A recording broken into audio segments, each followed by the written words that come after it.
उसमें महापुरुषों की, वीर पुरुषों की, दानवीरों की कहानियां जोड़ी जाती हैं, उसमें क्यों नहीं हमारा जो हमारे घर के, हमारे परिवार के, हमारे मसीहा, हमें नई जिंदगी देने वाले व्यक्ति थे, उनका इतिहास क्यों नहीं जोड़ा जाता?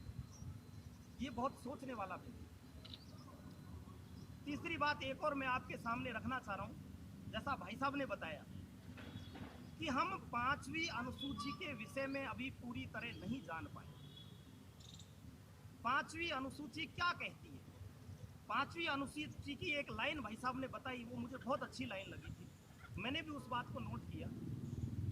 लेवल 2 तक, लेवल 2 का मतलब ग्रेड पे 4200 तक, चाहे एलडीसी है, चाहे पटवारी है, चाहे थर्ड ग्रेड अध्यापक है, चाहे सेकंड ग्रेड अध्यापक है, चाहे पुलिस कांस्टेबल है, 4200 ग्रेड पे के नीचे के लिए सारी भर्तियां इस ट्राइबल जोन के 5 जिलों के लिए आरक्षित रखी गई है कि नहीं रखी गई?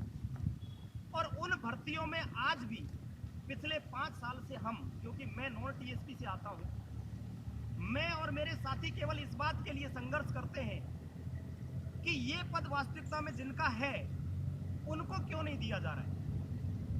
गवर्नमेंट ने विकल्प पत्र लेकर के हमसे कहा कि हम आपको नॉन टीएसपी में पदस्थापित करेंगे। मैं ये मांग नहीं करूंगा कि मुझे मेरे घर के पास में भेजा जाए, लेकिन मैं ये मांग गवर्नमेंट से करता था और करता हूं और करता रहूंगा कि जो सीटें यहाँ के लोगों के लिए रिजर्व हैं, आपने हमें यहाँ बिठा करके उनकी सीटों को क्यों रोक रखा है? मुझे जैसलमेर भेजो, कोई दिक्कत नहीं, लेकिन यहाँ की सीटों को आप खाली करो जिससे कि यहाँ पर स्थानीय व्यक्ति। और मैं आपको इस मंच के माध्यम से भरोसा दिलाता हूँ कि हमारी संख्या छोटी मोटी नहीं है। इस टीएसपी कैडर में हम कम से कम 1200 से 1500 के लगभग अध्यापक हैं जो अभी लगे हुए हैं। गवर्नमेंट ने आश्वासन दिया था, राज्यपाल महोदय की अधिसूचना जारी हुई थी सन 2014 में।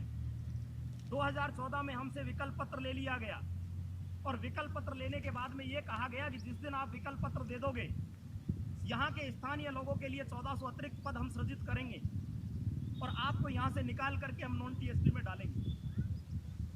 गवर्नमेंट ने सिर्फ अधिसूचना जारी की और उस अधिसूचना के बाद में उस पर कोई एक्शन नहीं लिया गया। और आप एक अनुमान लगाएं छोटा सा कि सन 2014 से लेकर के 2021 तक 7 साल हो गए, एक कर्मचारी औसतन 40,000 रुपये तनख्वाह लेता है, मंथली लेता है कि नहीं लेता है? उसकी यदि अपन वार्षिक कैलकुलेशन लगाएं तो कम से कम 5 लाख रुपए पर सालाना एक व्यक्ति का पैसा आता है तनख्वाह। 1400 व्यक्तियों का परिवार, 1400 व्यक्तियों की नौकरी उन्होंने 7 साल तक रखी हुई है। हम यूँ मान करके चलें कि हमारे इस ट्राइबल एरिया को कम से कम करोड़ों नहीं अरबों रुपए का इस बात से नुकसान हुआ है कि नहीं हुआ है? हुआ। हम इस बात की मांग आपके द्वारा भी करवाना चाह रहे हैं और हम भी खुद कर रहे हैं कि ट्राइबल जोन की जो जगह है, हमारे स्थानीय नेताओं पर, आदरणीय भाई साहब बीटीपी के यहाँ पर जिला संयोजक या प्रदेश संयोजक बैठे हुए हैं, इनके माध्यम से भी मैं ये बात रखवाना चाहूँगा कि आप भी इस बात को प्रमुखता से रखें कि आपकी जो जगह सुरक्षित है, उन जगह को लेने के लिए आपका प्रयास सराहनीय होना चाहिए। उस प्रयास में हम तहे दिल से, तन मन और धन तीनों से आपके साथ में हैं, इस बात की मैं आश्वासन। तीसरी इंपॉर्टेंट बात मैं आपसे जो यहाँ पर कहना चाहता हूँ वो एक ही है, आप सब विद्यार्थी और विद्यार्थी का सबसे पहला वर्ग।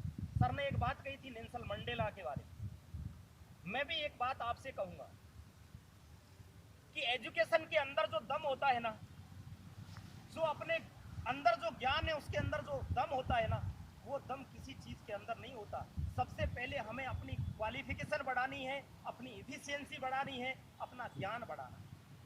और जब अपना ज्ञान, अपनी इफिशियंसी और अपने स्किल बढ़ जाएंगे तो हमें किसी सरकारी भर्ती में नौकरी प्राप्त करने से कोई नहीं रोक सकेगा। इस बात की मैं आपको गारंटी देता हूँ। मैंने भी कम से कम 5 से 7, 8 एग्जाम पास किए। अभी भी कल परसों के दिन एक रिजल्ट आया है 2016 की भर्ती, जिसमें मेरा वापस से सिलेक्शन हुआ है, ये 8वां सिलेक्शन है और जैसलमेर मुझे पोस्टिंग मिला था। लेकिन सभी मेरे भाइयों ने ये कहा कि हमारा संघर्ष यहाँ से चल रहा है और आप यदि निकल गए तो संघर्ष थोड़ा सा लूज पड़ेगा, तो आप हमारे साथ में कंधे से कंधा मिलाकर यहीं खड़े रहिए। तो मैंने वहाँ जाने का निश्चय है उसको ख़त्म कर दिया। मैंने कहा वहाँ नहीं जाना है और तैयारी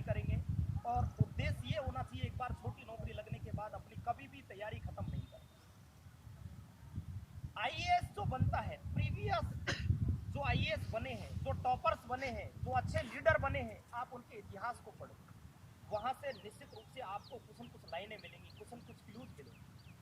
वहां से आपको संघर्ष की मिसाल मिलेगी कि किस तरीके से हम अभाव में रहते हुए भी अपनी कामयाबी के शिखर पर पहुंच सकते। आप सब विद्यार्थी गणों को अग्रिम जीवन की शुभकामनाएं देता हूं और ईश्वर से इतना मैं हाथ जोड़ करके निवेदन करता हूं कि इस भील प्रदेश के हर एक बच्चे को उसका हक शीघ्र और पूरा हक मिलना चाहिए।